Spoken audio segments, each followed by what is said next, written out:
제가 오늘 깨달은 것은 길잡이인 그리스도 예수를 항상 의지하며 걸어가 된다는 것, 답은 항상 기도라는 것을 다시 깨달았습니다. 정말로 프레이 온이 되는 신앙생활을 하면서 터널 지나갈 때마다 열심히 주만을 생각하면서 기도하고 찬송가를 들으면서 지나다니는 진실한 신앙인이 되겠습니다. 저를 위해서 많은 시간을 기도할 것이 아니라 그분을 위해서 많은 기도를 좀 해야 하지 않을까. 오늘 우리에게 주시는 하나님의 말씀은 잠언 12장 22절입니다. 거짓 입술은 여호와께 미움을 받아도 진실하게 행하는 자는 그의 기뻐하심을 받느니라. 이는 살아계신 하나님의 말씀입니다. 아멘. 우리들이 진실을 행함으로 우리들이 하나님을 알 수 있는 것은 무엇인가, 이 진실에 대한 문제를 함께 나누어 보려고 합니다. 그 유선경 씨가 쓴 문득 묻다라고 하는 책에 보면 아주 흥미로운 질문들을 합니다. 그 중에 하나가 밤송이에는 왜 가시가 있을까, 이런 질문을 던집니다. 여러분, 대부분의 유실수들은 향을 냅니다. 그래서 동물들이 찾아와서 그것을 먹도록 유도를 하고, 먹고 난 다음에 씨를 버리면 그 씨들이 다시 열매를 맺도록 하는 것이 번식의 법칙입니다. 근데 유선경 씨가 질문을 던졌을 때 왜 밤에는 이렇게 밤송이에는 가시가 있을까 보니까, 밤송이는 밤 자체가 그게 씨앗이기 때문에 그걸 먹어버리면 열매를 맺지 못합니다. 그래서 자기를 보호하기 위해서 가시를 이렇게 두고 있다는 거예요. 가시는 상대방을 공격하기 위한 것이 아니라 자기를 보호하기 위한 것이다. 그러면서 우리들 주변에 보면 가시돋친 말을 하는 사람이 있어요. 그 사람의 말을 들으면 상처가 돼요.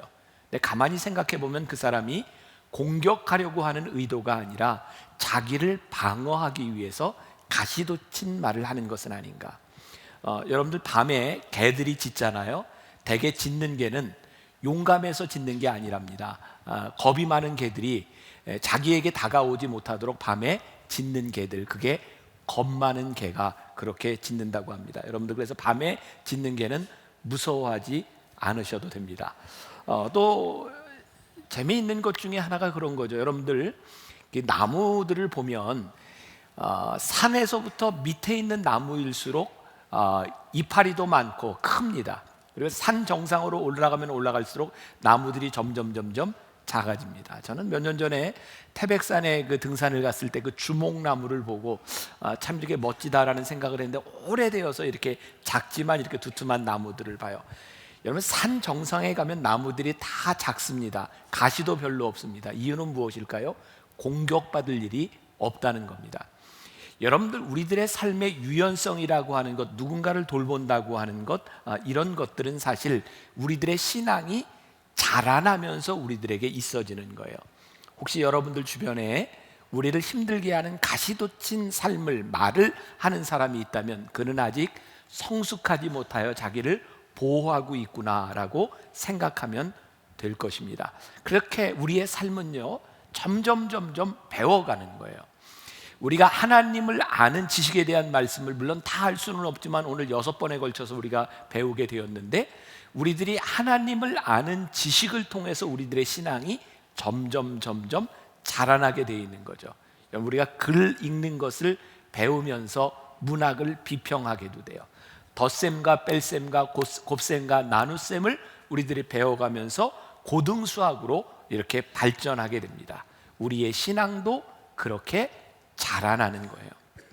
그래서 여러분들이 주일날 예배를 드리며 이 말씀을 듣는 것은 여러분들에게 굉장히 복된 일이라는 거예요. 왜? 우리가 자라가고 있기 때문이죠. 그래서 오늘도 여러분들이 말씀을 들으며 내가 어떻게 이 말씀을 내 삶에 적용할까, 여러분들이 그런 마음을 가지고 말씀을 들어야 됩니다. 또 이따가 시킬 거잖아요.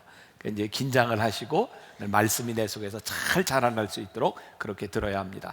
오늘 본문 말씀을 기초해 보면 하나님에 대한 지식의 일부분을 우리들이 보게 됩니다.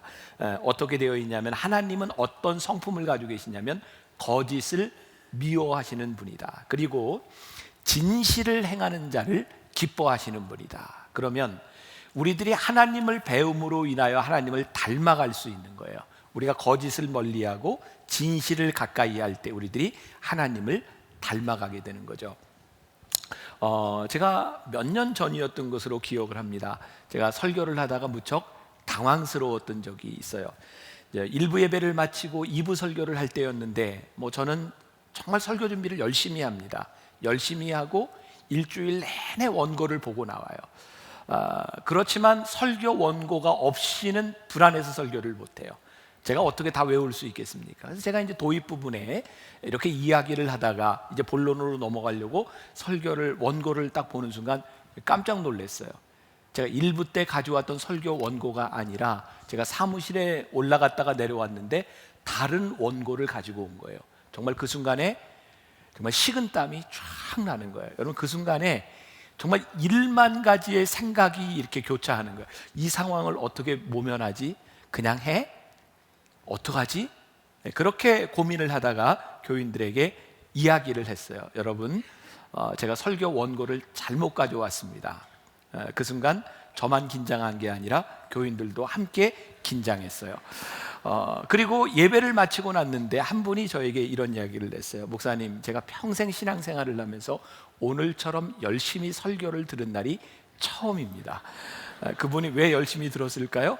어디에서 틀리고 어디에서 잘못되나 그게 긴장이 되었던 거예요. 근데 그분이 저에게 이런 얘기를 했어요. 그런데 그렇게 긴장하며 설교를 듣다가 정말 이렇게 많은 은혜를 받은 적이 없다는 거예요. 저는 그 이야기를 제 속에 제가 원고를 잘못 가져왔습니다라고 생각하는 순간 저는 정말 마음이 편해지기 시작했어요. 왜? 지금부터는 저를 가릴 이유가 없어진 거예요. 잘못 가져왔기 때문에 제가 실수할 수도 있는 거예요. 나를 감출 필요가 없다고 하는 것이 나를 얼마나 편안하게 만들어줬는지 몰라요. 그리고 깨닫게 된 게 있어요. 나를 드러내면서 저에게 한 가지 습관이 생긴 겁니다. 이전에는 제가 설교를 마치면 이 원고를 가지고 제가 사무실에 있다가 다시 내려왔는데 그 일 이후에는 제가 설교를 마치고 나면 원고를 여기다 그대로 놓고 갑니다. 저에게 새로운 습관이 생긴 거예요. 여러분, 이게 작은 일 같지만, 작은 정직인 것 같지만 우리들이 실수를 인정하고 나면 우리들의 삶에 교정이 생깁니다. 우리들의 삶이 변하지 않는 이유는 무엇일까요? 우리들이 정직하려고 하지 않는다는 겁니다. 여러분, 정직을 너무 커다란 것으로 생각하지 않았으면 좋겠어요. 하나님께서 우리의 정직을 기뻐하신다고 하는 그 말씀 앞에서 우리들이 작은 것으로부터 정직하려고 노력한다면 우리들의 삶은 교정될 것이고 우리들의 삶이 하나님을 닮아가게 될 것이라는 거죠. 우리 하나님의 속성이 진실, 선을 행하는 것을 기뻐하시는 분이라면, 자, 오늘 본문 말씀 잠언 12장 22절을 다시 한번 봉독해 보겠습니다. 자, 한 목소리로 시작. 거짓 입술은 여호와께 미움을 받아도 진실하게 행하는 자는 그의 기뻐하심을 받느니라. 자, 우리들이 진실하게 행하면 하나님의 기뻐하심을 받는다는 거예요. 우리가 하나님의 형상을 닮아간다라고 이야기할 때 우리들이 얼마나 진실한 삶을 살아가는가, 그게 하나님의 형상을 우리들에게서 보여준다는 거죠. 여러분, 진실이라고 하는 이 단어가 한자로 참진자와 열매실자를 쓰고 있어요. 저는 말씀을 묵상하다가 제 스스로 이런 결론을 내려봤어요. 우리가 진실하게 살아간다면 우리들의 삶에서 참다운 열매를 맺는 것이다. 그러니까 하나님은요, 진실하시기 때문에 진실함을 통해서 우리들의 삶에 열매를 맺게 하세요. 민수기 23장 19절에 보면 또 하나의 하나님의 속성이 나옵니다. 같이 봉독해 보겠습니다. 하나님은 사람이 아니시니 거짓말을 하지 않으시고 인생이 아니시니 후회가 없으시도다. 어찌 그 말씀하신 바를 행하지 않으시며 하신 말씀을 실행하지 않으시랴. 하나님은 인생이 아니시기 때문에, 사람이 아니시기 때문에 거짓말을 아니하세요. 왜? 하나님은 하신 말씀을 지키시는 분이에요. 그 지킬 수 있는 능력이 있으신 분이에요. 그런데 우리들에게는 불행스럽게도 우리가 한 말을 지킬 수 있는 능력이 우리들에게는 없어요. 그러니까 우리들이 거짓말을 하려고 해서 하는 것이 아니라 거짓말이 될 수밖에 없는 경우도 우리들에게 많이 있어요. 그러나 우리가 부족하지만 우리들이 어떻게 해서든지 하나님의 속성인 이 진실을 닮아가려고 노력하면 우리들의 삶에서도 참된 열매를 맺게 될 것이라는 것이죠. 그래서 저는 진실이라고 하는 말과 더불어서 하나님을 닮아간다, 이 말에 여러분들이 조금 주목했으면 좋겠고요. 제가 오래전에 썼던 책 중에 우리가 꿈꾸는 교회라는 책이 있었어요. 그 책을 쓸 때 제가 서문에다 이런 글을 썼어요. 저희 아이가 아마 이제 중학교, 고등학교 이렇게 올라갈 무렵이었던 거예요. 그때 제 아이가 하나님께 소명을 받았어요. 그래서 목사가 되겠노라고. 그리고 제 삶에 가장 기뻤던 순간이죠. 우리 아들이 아빠 같은 목사가 되고 싶습니다. 그 이야기를 들으며 제가 참 기뻤어요. 그런데 기쁜 것하고는 다르게 목회자가 되겠다고 하는 아들을 바라보며 이게 어떻게 표현할 수 없는 마음, 그 애틋함 이런 게 있었어요. 저는 학교를 다니면서 중고등학교 시절에 제일 듣기 싫었던 말이 뭐냐면 너 목사 아들이 왜 그래? 라는 말이었어요.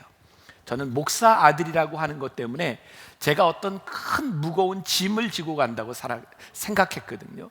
그런데 어느 날 저에게 있었던 일이 우리 아들에게도 일어나고 있는 거였어요. 목사의 아들로 살아가는 것이 그렇게 쉬운 일이 아니라고 하는 것, 때로는 친구들에게 비아냥거림을 받을 수도 있다고 하는 것, 그런 이유로 고민할 수 있다고 하는 아들 때문에 저는 더 아들에 대한 마음이 갔어요. 그리고 저에게 이런 꿈이 생겼어요.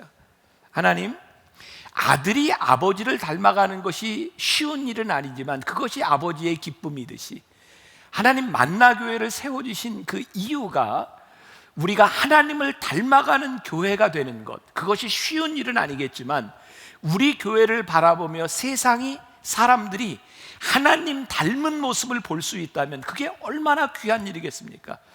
저는 우리가 꿈꾸는 교회라고 하는 책을 쓰고 제가 우리가 꿈꾸는 교회 목회를 하고 싶다고 생각했을 때 적어도 우리 성도들과 우리 교회가 진실함이라고 하는 측면에서 하나님 닮은 모습을 좀 드러냈으면 좋겠다. 세상이 우리를 바라보며 저 교회는 진실해, 저 교회의 목사와 교인들은 진실해 라고 말할 수 있을 때 우리에게서 하나님 닮은 모습들이 나타날 수 있는 것이 아닐까.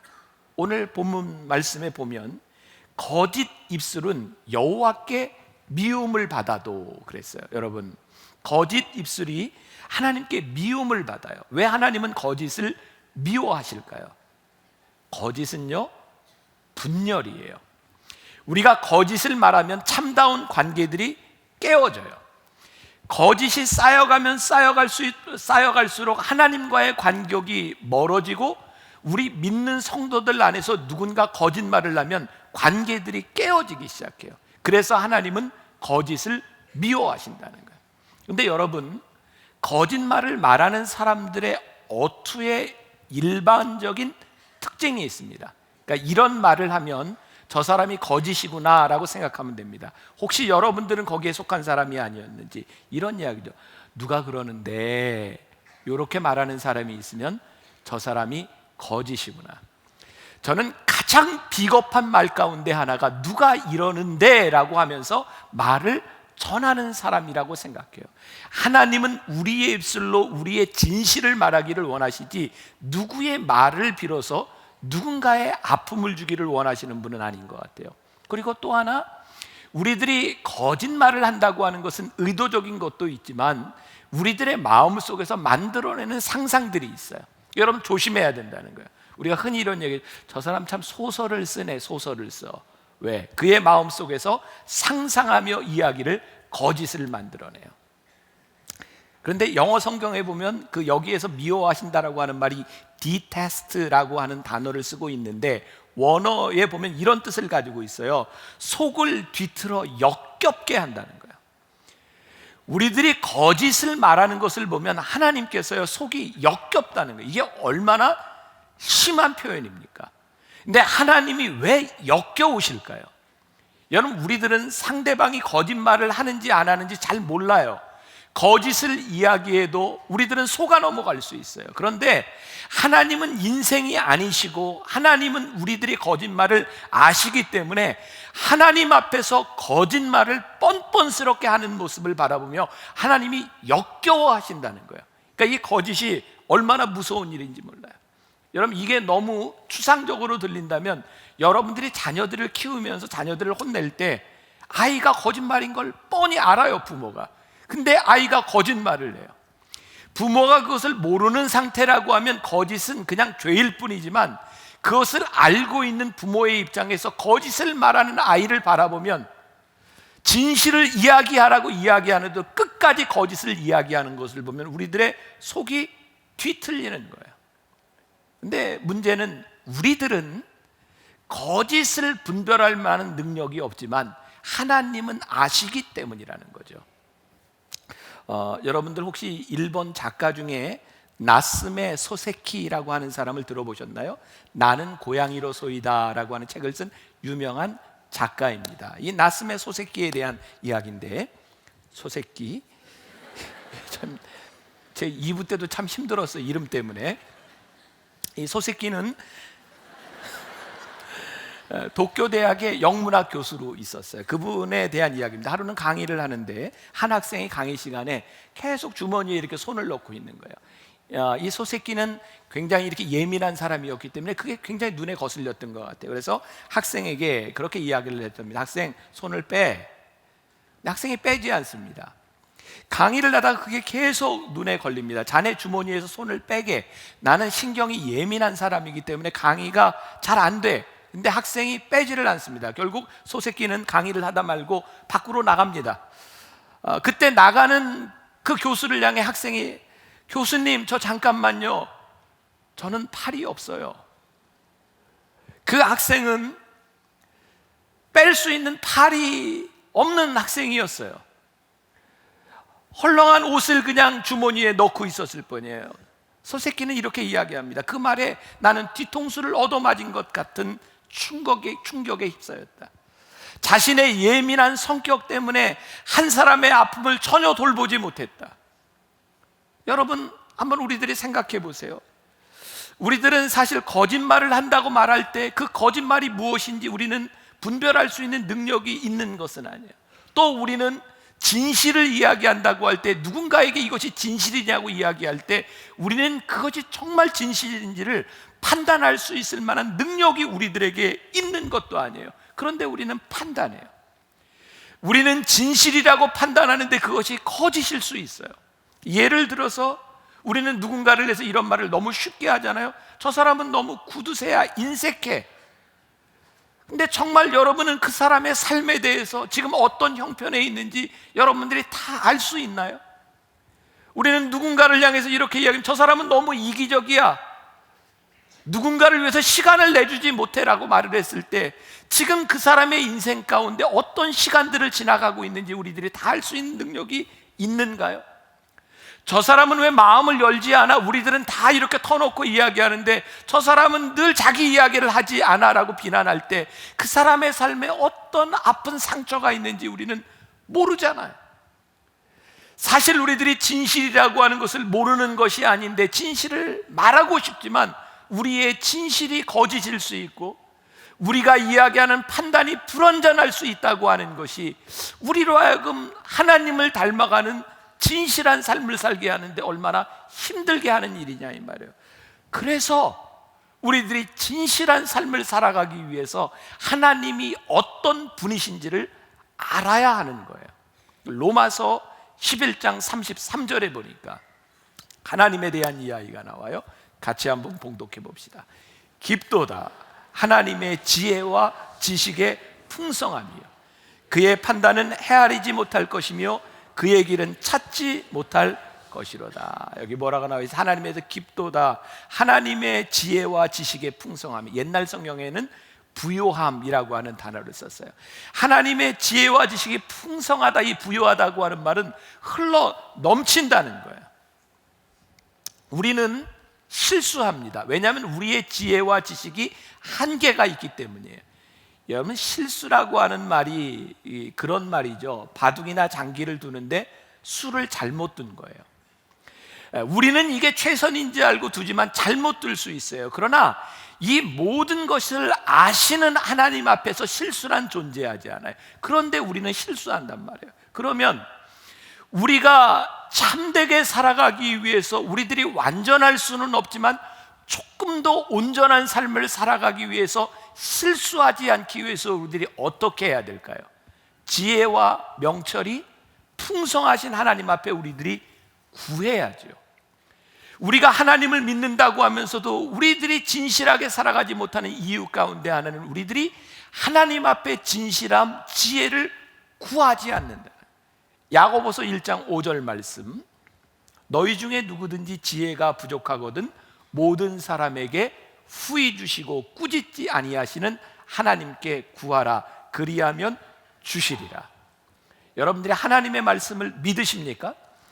우리의 지혜로 살아가는 것이 아니라 부족할 때에 후히 주시고 꾸짖지 아니하시는 하나님께 구하라는 거예요. 오늘 우리가 전반부에 이야기했던 우리의 지식이 온전하지 않다고 하는 것이 절망으로 끝나는 것이 아니라 우리들이 부족하기 때문에 하나님께 우리들이 지혜와 명철을 구할 수 있습니다. 그래서 우리들이 하나님을 믿고 하나님께 기도하는 거죠. 우리는 우리의 지식으로가 아니라 하나님의 지식으로 우리들이 하나님을 닮아가자는 거예요. 여러분 혹시 아실 것 같아요. 다 잘 아는 찬양인데, 오늘 집을 나서기 전 기도했나요?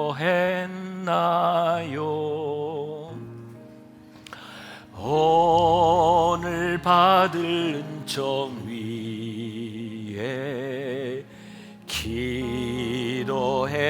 기도했나요? 기도는 우리의 안식, 기도는 우리의 안식, 빛으로 인도하리.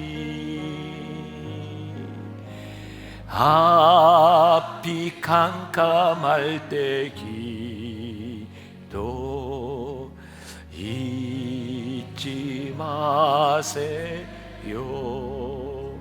여러분들에게 묻고 싶어요. 오늘 집을 나서기 전 기도했나요? 여러분, 우리는요 많은 일들을 하면서 살아가요. 그런데 우리는 우리가 최선이라고 생각했던 그 일들조차도 최선이 아닐 때, 우리들이 진실이라고 믿었던 것조차도 진실이 아니었던 일들을 많이 경험해요. 그래서 우리들에게 뭐라고 말씀하세요? 너희들이 부족하거든 하나님께 구하라. 너희들이 오늘 집을 나서기 전 기도하라는 거예요. 하나님께 물으라는 거예요. 그때 우리는 점점 하나님을 닮아가는 삶을 살아요. 만일 여러분들이 하나님을 닮고자 하는 마음의 소원이 있는데 묻지 않고 구하지 않는다면 우리가 어떻게 하나님을 닮아갈 수 있겠어요? 제가 구체적으로 여러분들에게 제안을 좀 하려고 해요. 여러분, 진실이 선포되는 것은요 진실하지 못한 사람들에게 굉장히 당황스러운 일입니다. 그리고 우리 그리스도인들이 하나님 앞에 지혜를 구하며 진리를 행하며 살아간다면 비진리인 이 세상은 우리로 인하여 당황스러워야 됩니다. 그리고 당황스러운 일이 일어나면 변화가 일어납니다. 우리가 하나님을 믿으며 하나님을 믿는 사람으로서 변화를 일으키지 못하는 이유는요 우리들이 비진리인 이 세상에서 당황스럽게 하지 못한다는 거예요. 그러니까 여러분들이 진리로 살아간다고 하는 것은 이 세상을 당황스럽게 해야 한다. 저는 목사가 되고 나서 초창기에 좋은 목사님을 좀 배우고 싶었어요. 그때 제가 늘 받아보았던 설교집, 그리고 들었던 설교가 있는데 지금은 은퇴하신 소망교회 곽선희 목사님 설교였어요. 벌써 한 25년 지나갔는데 그때 그 예화 하나가 저에게 이렇게 잊혀지지 않는 게 있어요. 이 목사님이 하루는 신방을 갔어요. 예배를 드리려고 이렇게 했는데 그 엄마가 그 아이한테 그냥 얘야 성경책 가져와 이렇게 말을 했으면 아무 일도 없었을 텐데 이 엄마가 이 목사님에게 뭔가를 자랑을 하고 싶었던 것 같아요. 얘야 엄마가 늘 보는 책 있지 가져와. 그랬더니 애가 백화점 무슨 목록을 이렇게 딱 가지고 온 거예요. 아주 당황스럽죠. 또 이런 이야기가 있어요. 동네에서 이렇게 마을 버스를 이렇게 타고 가는데 엄마가 아이를 데리고 탄 거예요. 근데 몇 정거장을 지나갔는데 애들이 탔는데 너무너무 시끄럽게 장난치고 떠드는 거예요. 엄마가 아이를 좀 이렇게 가르치고 싶었던 거죠. 얘야, 엄마가 제일 싫어하는 게 누구지? 아빠. 이렇게 대답을 해버렸어요. 너무너무 당황스러운 거죠. 혹시 여러분들 여기에 해당되는 사람이 있는지 모르는데 가끔 신방 가면요 이런 사람이 있어요. 애들이 있는데 같이 예배를 드리지 않고 너 예배 끝날 때까지 네 방에 들어가 있어. 애를 못 나오게 해요. 그러면 저는 약간 의심이 가요. 저 아이가 무슨 말을 하지 그 돌출 발언에 굉장히 당황하고 있구나. 여러분, 진실은요 우리들이 감추려고 하는 일들이 드러나는 것은 우리를 무척 당황스럽게 하는 일입니다. 저는 우리 크리스찬들에게 하나님을 닮아가는 우리들에게 정말 중요한 것이 있는데 이 세상을 당혹스럽게 하는 일들. 근데 이 당혹스러움은 두 가지 차원이 있어요. 부정적인 당혹스러움이 있고 긍정적인 당혹스러움이 있어요. 그것이 드러나서 수치스러운 것이 있는가 하면 당혹스럽게 하는 그것이 드러남으로 인하여 세상을 바꾸는 일이 있는 거죠. 교회에는 직분이 있어요. 목사에서부터 시작해서 장로, 권사, 집사. 참 신기한 건 직분이 낮은 사람일수록 자기의 잘못을 이렇게 이야기하는데 별로 어려워하지 않는다는 거죠. 근데 직분이 올라가면 올라갈수록 잘못을 시인하는 것에 무척 힘들어합니다. 왜일까요? 기대 때문이라고 생각하죠.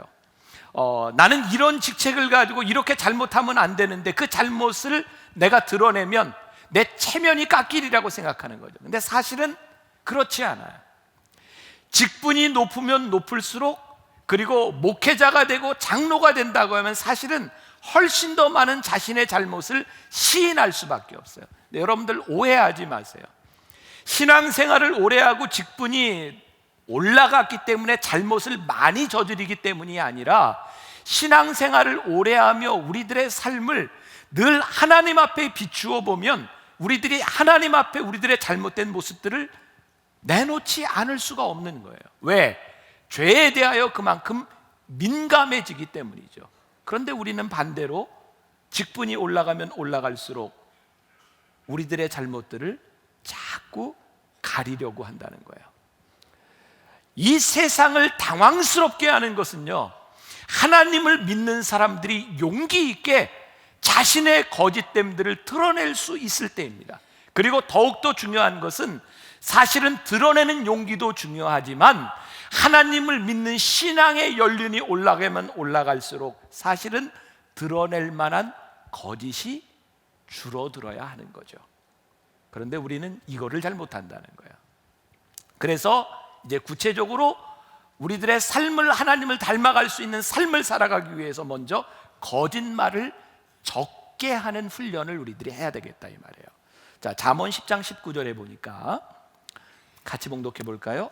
말이 많으면 허물을 면하기 어려우나 그 입술을 제어하는 자는 지혜가 있느니라. 여러분 성경에 이렇게 좋은 말씀이 있는지 몰랐던 사람도 있을 거예요. 말이 많으면 허물을 면하는 것이 어렵다 그랬어요. 우리는 말을 많이 하고 참 후회를 많이 합니다. 말을 많이 하면 실수도 많이 할 뿐만 아니라 거짓도 많이 합니다. 그래서 우리들이 말을 적게 하려고 노력하고 우리들 스스로 우리들이 말하는 것을 검증해야 돼요. 여러분 컴퓨터에서 이렇게 작업을 하다 보면 문법이 틀리면 빨간 줄이 이렇게 가요. 그럼 우리 빨간 줄을 가는 걸 보고 우리들이 이렇게 고쳐나가죠. 저는 자기 검증의 시스템이 필요하다고 생각해요. 여러분들이 신앙생활을 하기 때문에 여러분들의 삶의 신앙이 여러분들을 완전하게 만들어주지 않습니다. 여러분들이 노력해야 돼요. 하나님의 속성을 알고 하나님을 닮아가기 위하여 우리들이 거짓말을 하고 있는지 하지 않는지, 우리들이 얼마나 말을 하고 있는지를 검증해야 돼요. 그 지혜서가 참 지혜로운 거죠. 말이 많으면 허물을 면하기 어려우나. 그래서 우리들이 말하는 것에 늘 조심할 수 있는 지혜가 필요하다. 또 하나, 우리의 자신을 드러내는 훈련이 필요해요. 여러분, 인류 최초의 인간인 아담이 하나님께 불순종함으로 인하여 범죄합니다. 그래서 하나님이 찾으세요. 아담아, 내가 어디 있느냐? 근데 창세기 3장 10절에 보면 아담이 숨습니다. 하나님의 소리를 듣고 내가 벗었으므로 두려워하여 숨었나이다. 여러분, 지금 하나님께서 아담에게 요구하시는 것은 무엇일까요? 아담이 범죄했는데 네 모습을 가지고 드러나라는 거예요. 왜? 네가 드러나야 네 죄가 보이고 네가 그것을 고칠 수 있지 않냐 이거예요. 근데 아담이 숨었어요. 여러분, 우리들이 진실하게 살아가기 위해서는요, 우리들의 거짓된 모습이 하나님 앞에 드러내는 훈련을 하셔야 돼요. 나를 드러내야 돼요. 오해하지 말고 들으세요. 특히 여자분들 마음에 상처받지 마세요. 화장한 분들, 뭐 직계한 분도 있고 여특게 한 분도 있어요. 여러분들은 왜 화장을 하셨어요? 조금 본래 모습보다 좀 잘 보이고 싶은 마음 아닌가요? 요즘은 뭐 문신도 참 많이 하대요. 이렇게 귀찮잖아요. 그러니까 이왕 그냥 영원히 잘 보이자, 뭐 이렇게 문신도 하고 이렇게 해요. 여러분, 화장의 처음 역사는 이집트에서부터 시작됩니다. 실제로 이집트의 여인들이 예쁘게 보이기 위한 욕구를 가지고 화장을 시작합니다. 중세 시대에는요, 화장이 가장 큰 기능을 했던 게 이 천연두가 지나고 나면 우리가 옛날에 곰보라 그랬잖아요. 그것을 가리기 위해서 화장을 했습니다. 여러분, 서커스단의 삐에로는 왜 화장을 합니까? 재미있게 보이기 위해서입니다. 아프리카 혹은 뭐 파푸아 뉴기니 이런 원주민들이 화장을 하는 것은 무섭게 보이기 위한 것입니다. 여러분, 화장의 기능을 아시겠어요? 나보다 다르게 보이기 위한 것입니다. 그런데 정말 이런 화장에 대한 문제일까요? 여러분, 제가 화장하지 말라는 것 아닙니다. 화장은 요즘 시대의 예의이기도 하고요. 여러분들 화장하는 거 잘못된 거 아닙니다. 문제는 우리들의 삶을 과장한다고 하는 거죠. 화장의 문제뿐만 아니라 우리는 학력과 출신 지역, 돈과 명예 이런 것들을 가지고 우리들을 자꾸 포장하려고 합니다. 사실은 우리들이 하나님 전에 나와서 하나님 앞에 우리 자신을 드러내야 하는데 많은 것들을 가지고 우리들을 포장하려고 하는 것입니다. 그래서 우리들이 하나님을 닮아가기가 어려운 거예요. 여러분, 우리들의 삶의 상처와 부족함들은 하나님 앞에 드러나야 되는 것입니다. 왜? 그래야 하나님이 우리를 고치실 수 있기 때문에 그래요. 영화에 보면 그런 장면 많이 나오잖아요. 누가 뭐 칼에 맞았거나 화살에 맞았거나 총에 맞았거나 고치기 위해서 사람들이 가서 처음으로 하는 일이 뭡니까? 옷을 찢잖아요. 상처가 드러나야 고쳐지는 거예요. 여러분들, 교회의 본질에 대한 올바른 생각을 가지고 있어요. 성 어거스틴은 교회는 병원과 같다 그랬어요. 병원은 뭐 하는 것입니까? 병자를 고치는 것이에요. 교회는 문제가 없는, 죄가 없는 사람들, 깨끗한 사람들의 공동체가 아니라 죄와 상처를 가지고 온 사람들이 그 상처를 치유하는 것이 교회예요. 왜? 하나님은 우리의 부족함과 우리의 거짓된 것을 치유하기를 원하시는 분이기 때문에 그래요. 그래서 우리들이 훈련해야 되는 거예요. 내 죄와 내 부족함을 하나님 앞에서 드러내는 훈련을 해야 돼요. 가끔 제가 제 아내한테서 듣는 소리입니다. 꼭 그런 얘기까지 설교 시간에 해야 되냐고. 너무 그렇게 솔직하게 얘기해야 되냐고. 근데 제가 한 가지 훈련하는 거예요. 제가 목회를 하면서 제일 좋은 방법은 감출 것이 없는 것이라고 생각해요. 내 부족함은 부족함인 거예요. 내가 그 정도밖에 안 되는 인간인 거예요. 여러분들이 여기에서 설교를 듣고 저와 함께 목양을 하고 있지만 저는 여러분들보다 부족한 게 더 많은 사람이에요. 부족하기 때문에 하나님이 쓰시 못하는 것이 아니라 부족함을 고쳐서 쓰시는 하나님인 것을 우리들이 믿기 때문에 우리들의 모습을 드러낼 수 있는 거예요. 여러분, 이사야 1장 18절에도 우리가 아는 유명한 말씀이 있죠. 여호와께서 말씀하시되 오라 우리가 서로 변론하자. 너희의 죄가 주홍 같을지라도 눈과 같이 희어질 것이요 진홍같이 붉을지라도 양털같이 희게 되리라. 죄를 가지고 나오라는 거예요. 우리의 부족함을 가지고 나오라는 거예요. 하나님 앞에 우리들의 모든 것을 드러내라는 것이에요. 드러내는 것이 창피한 것이 아니라 우리를 치유하시고 우리로 하여금 하나님을 닮는 모습으로 만들어가는 것, 그것이 진실합니다. 또 하나 이야기한다면 여러분들이 진실을 말하려고 노력해야 돼요. 누군가에게 이야기할 때, 상대방에게 이야기할 때 여러분들이 진실을 이야기하려고 노력해야 돼요. 잠언 3장 3절에도 참 좋은 말씀이 있어요. 같이 봉독해 볼까요? 인자와 진리가 내게서 떠나지 말게 하고 그것을 내 목에 매며 내 마음판에 새기라. 진리가 너희에게서 떠나지 않도록 목에 메고 마음판에 새기라는 거예요. 여러분, 진리를 이야기하기 시작하면 진리가 우리들의 삶에서 진실이 계속해서 나오게 되어 있는 거예요. 저는 옛날에 그런 경우에 제가 대학교 1학년 다닐 때 맨날 당구장에서 살았거든요. 근데 그때는 진짜 신기하게 어쩌면 가는 데마다 당구장이 다 있어요. 여러분은 그런 경험 없으세요? 한번 어디에 빠지면 그것만 보여요. 제가 목회 현장에 처음 전도사로 나갔을 때, 저는 이제 영월에서도 1시간쯤 떨어지면서 목회를 했는데, 제가 서울에 대학원을 다니고 있었어요. 오가는 시간 가면 7시간, 8시간 차를 몇 번을 갈았다고 가요. 근데 저는 그때 처음으로 그런 경험을 했어요. 세상에 그렇게 교회가 많아요. 제가 목회하기 전에 교회가 그렇게 많은지 몰랐어요. 여러분, 진실도요, 우리들이 진실을 말하기 시작하고 진실을 우리들의 목에 메고 가슴판에 새기면 진실이 보이는 거예요. 만일 우리들에게 진실이 보이지 않는다면 우리들이 진리로 살아가지 않는다는 거예요. 얼마 전에 생활의 달인이라고 하는 프로를 잠깐 보게 되었는데, 그 중국의 어떤 여자 은행 직원이 20몇 년 동안 돈 세는 일만 했대요. 야, 돈을요 손가락으로 막 이렇게 세더라고요. 이렇게. 정말 놀라웠어요. 근데 진짜 놀라운 건 돈을 그 중국의 100위안짜리를 세는데 탁 세면서요 탁 뽑아내요. 위조지폐 뽑아내는 거예요. 근데 그분이 뭐란 얘기했는지, 25년 동안 돈을 세다 보니까 걸린대요.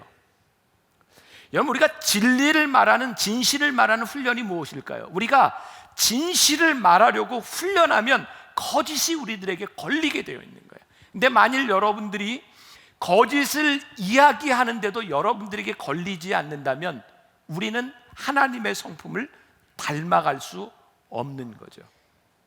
제가 목회를 하면서 참 힘든 게, 교인들을 보면서 힘든 게, 교인들을 자꾸 이해하고 싶은 거예요. 저는 참 귀한 마음이라고 생각하지만 좋은 목사는 아니라고 생각해요. 교인들을 이해하기 때문에 피해갈 수 있는 일을 자꾸 이야기해주고, 교인들을 이야기하기 때문에 이것도 괜찮다고 이야기하는 것이 결국 보면 좋은 목사 아니라는 거예요. 요즘 제가 깨닫게 되는 것이 있어요. 아무리 힘들어도 진리는 진리로 이야기를 해줘야 돼요. 왜? 진리는 변치 않는 것이기 때문에 그래요. 그런데 우리들이 이 진리를 이야기하지 못하고 자꾸 타협하는 거예요. 타협하다 보면 이제 거짓과 진실이 우리들에게서 구별되지 않는 거예요. 사랑하는 여러분, 오늘 제가 여러분들 앞에 믿음으로 도전하고 우리들이 하나님을 아는 지식으로 하나님을 닮아가기 위해서 우리들이 결단해야 될 것이 무엇인가? 진리를 이야기하고 진실을 이야기하고 나를 과장되게 이야기하지 말고 거짓말을 하지 않도록 여러분들이 노력하고, 그렇게 우리들이 하나님을 닮아가는 삶을 살 수 있다면 이 세상을 당황스럽게 만들 수 있지 않을까. 자, 여러분들에게 잠깐 시간을 드릴게요. 한번 말씀을 요약해 보세요. 오늘 말씀을 들으니 이런 이야기고 나도 내 삶에서 이렇게 적용해 봐야 되겠다 하는 것이 무엇인지. 여러분들도 시킬 거니까 이제 손, 누구든지 괜찮아요. 이제 손 들고 이야기할 수 있는데 먼저 좀 시간을 드릴게요. 오늘 성경 봉독하는 우리 지정옥 장로님, 그렇게 놀래세요? 네, 진실만 얘기하면 됩니다. 네. 아니 항상 목사님을 먼저 하셔서 여기 쳐다보고 있는. 그 내 맘이에요. 네. 네. 네, 오늘 말씀을 통하여 저는 하나님은 정말로 거짓을 미워하시며 진실을 기뻐하시는 신실하신 하나님을 다시 한번 깨달아 알게 되었습니다. 그리고 하나님의 자녀인 우리도 하나님의 신실하심을 닮아 살아감으로 우리를 통해 하나님의 신실하심이 드러나야 함을 알게 되었습니다. 이러한 신실한 삶을 살기 위해서 저는 제 마음과 입술에서 제 자신을 보호하려고 때로 거짓이나 남을 비판하는 언어가 나오려 할 때 잠시 멈추고 침묵하려고 합니다. 그리고 오히려 그 순간 나를 돌아보는 훈련을 해보고자 합니다. 네, 고맙습니다. 혹시 여러분들 가운데 위에도 괜찮고 밑에 손 드세요. 편안하게 자유롭게 여러분들 하나님 앞에 이렇게 결단하겠다. 저기 가운데 손 드셨네. 네, 마이크 앞에 드세요.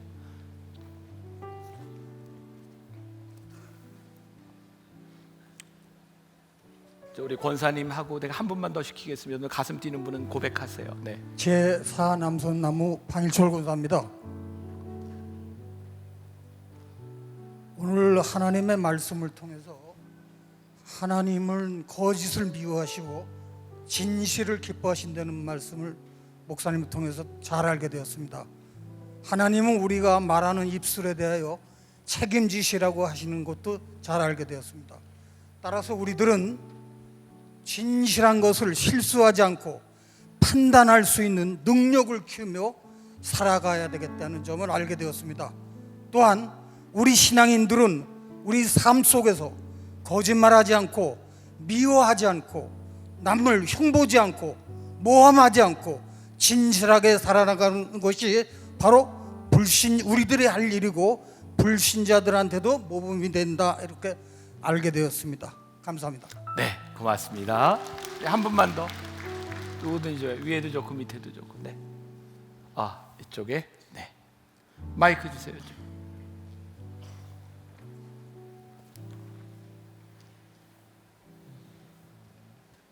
네, 저는 오늘 말씀을 들으면서 한 20년 훨씬 전에 대학 때 그 시편을 묵상했을 때 그 정직이라는 단어를 묵상했던 생각이 났습니다. 저희가 흔히 생각했을 때 정직하면 어니스트 이렇게 생각을 하고 있는데, 저는 영어를 잘 못하고 싫어하는 사람 중에 한 사람이었는데, 그때 그 정직이라는 단어가 upright이더라고요. 그래서 알던 거와 너무 달라서 좀 당황스럽기도 하고, 그럼 이게 무슨 뜻일까 생각을 하다가, 정직이라는 것이 right을 향해서 똑바로 선 업한 그런 게 정직이다.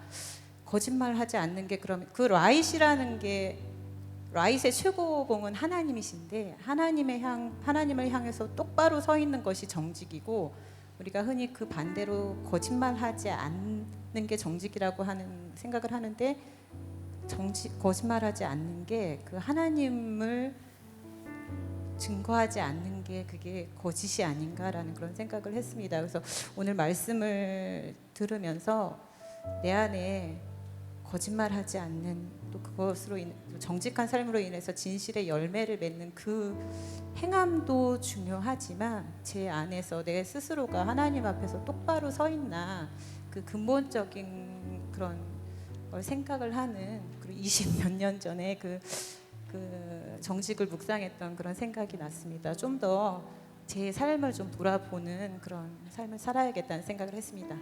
네, 고맙습니다. 우리 옆에 있는 사람들에게 한번 이렇게 나누어 주세요. 한번 여러분들 결심하는 거 중요하니까 옆 사람에게, 친한 사람에게, 네, 난 이렇게 정직하게 하나님 닮아갈 거야. 네, 네, 네. 고맙습니다. 여러분들의 결단이, 여러분들의 말이 하나님의 귀에 들릴 줄 믿습니다. 우리 신실하게, 진실하게, 거룩하게 우리 함께 찬양하겠습니다.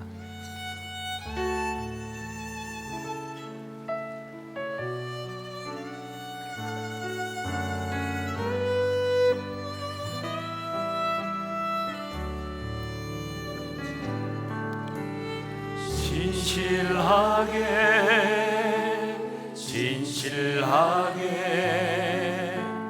거룩하게 살게 하소서.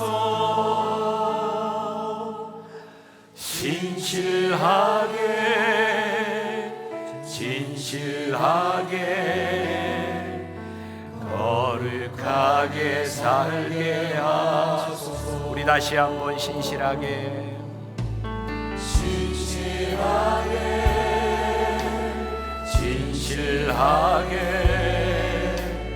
거룩하게 살게 하소서.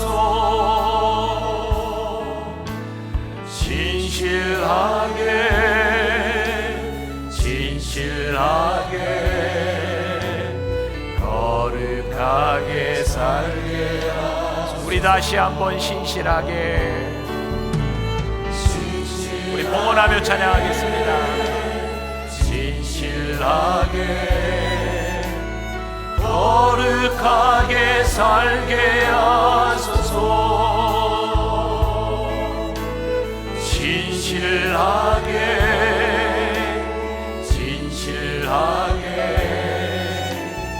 거룩하게 살게 하소서. 하나님,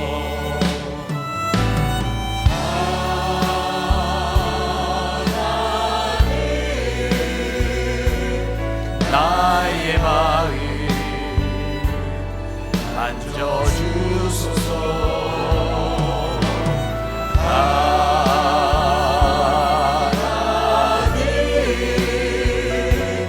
나의 영혼 새롭게 하소서. 진실하게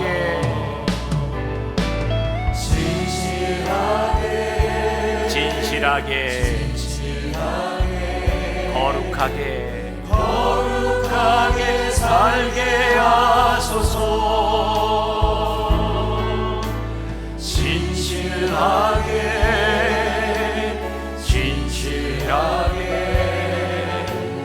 거룩하게 살게. 우리 다시 한번 진실하게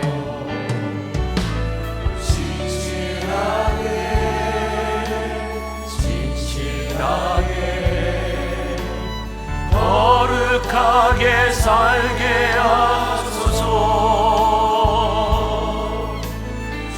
진실하게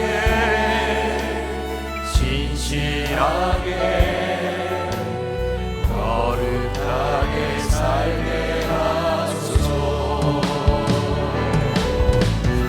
하나님,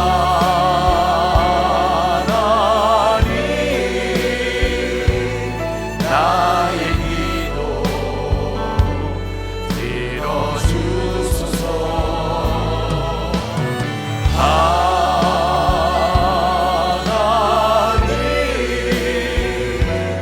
주의 일로 행동하소서. 하나님,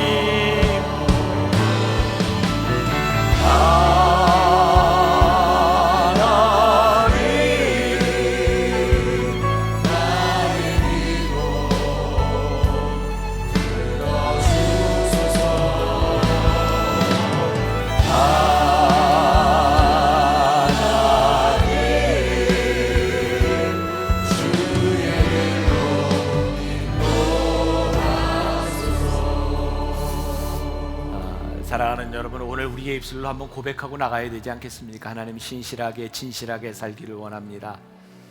우리들의 삶에 훈련이 필요합니다. 우리는 다 부족한 사람들인데 하나님 앞에 우리의 모습을 드러낼 수 있는 용기도 허락하여 주옵소서. 우리의 입술로 고백하며 기도하겠습니다. 하나님, 오늘 이 시간 우리들이 하나님 앞에 간절히 고백합니다. 하나님 앞에 결단하며 기도합니다. 하나님, 우리들이 다 부족한 사람들인데 우리들에게는 거짓이 참 많은데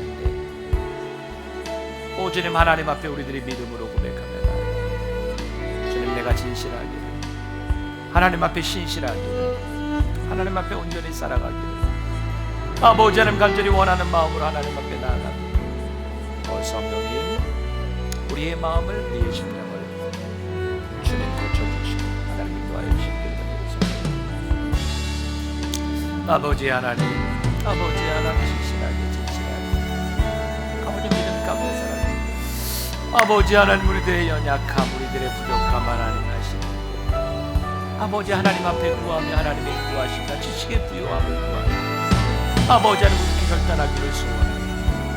주님 붙잡아 주시옵시고 아버지 하나님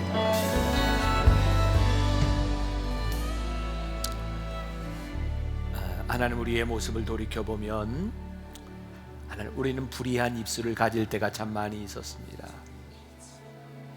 하나님 앞에서 거짓을 행하며 하나님 우리의 모습을 바라볼 때 정말 역겨운 모습으로 그렇게 하나님 앞에 비춰지지는 않았는지, 하나님, 우리가 진실한 앞에 아무도 완전할 수 없기에 또 하나님의 도우심을 구합니다.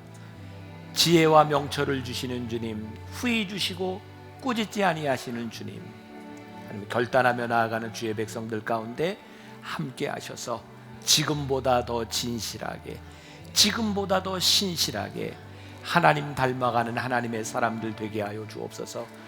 오늘도 하나님 앞에 드려진 귀한 예물, 정말 진실하게 드려진 예물이 하나님 나라를 위하여 아름답게 쓰여지게 하여 주옵시고, 이 물질이 쓰여지는 곳마다 하나님이 드러나는 귀한 예물 되게 하여 주옵소서.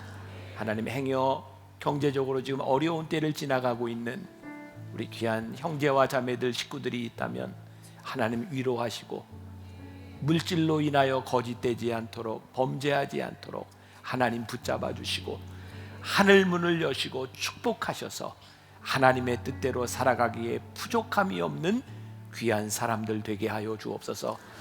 지금은 우리 주 예수 그리스도의 은혜와 하나님 아버지의 무한하신 사랑과 성령의 인도하심이 진실함으로 하나님 닮아가기를 소원하며 이 세상으로 나가는 당신의 사랑하는 모든 백성들 위해 지금부터 영원까지 함께 하시기를 간절히 축원하옵나이다.